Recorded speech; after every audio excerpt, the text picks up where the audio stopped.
આજે વડોદરા માટે ખૂબ જ હર્ષની ક્ષણ છે, કારણ કે આદરણીય વડાપ્રધાન શ્રી નરેન્દ્રભાઈ મોદી સાહેબના આહવાનથી પ્રેરાઈ અને ફિટ ઇન્ડિયા મુવમેન્ટ અંતર્ગત દેશના જે મુખ્ય શહેરો છે એવા તમામ મુખ્ય શહેરોની અંદર સન્ડે ઓન સાયકલ્સ આ અભિયાન થતું હોય છે.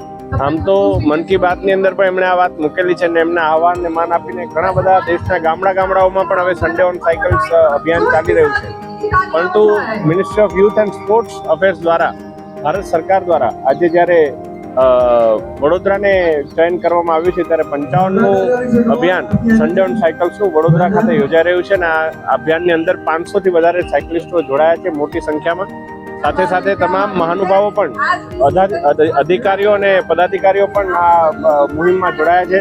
ભારતીય જનતા યુવા મોરચા પણ મોટી સંખ્યામાં જિલ્લા અને મહાનગરના તમામ કાર્યકરો પણ આ સન્ડે ઓન સાયકલમાં જોડાયા છે. ત્યારે આ સુંદર અભિગમ બદલ હું ભારત સરકારનો ખૂબ ખૂબ આભાર માનું છું અને આપ સૌને અપીલ કરું છું કે આવો આપણે સૌ માનનીય પ્રધાનમંત્રીના ફિટ ઇન્ડિયાના આહવાન સાથે જોડાઈ અને સન્ડે ઓન સાયકલ્સ જેવા અભિયાનની અંદર મોટી સંખ્યામાં ભાગ લઈએ.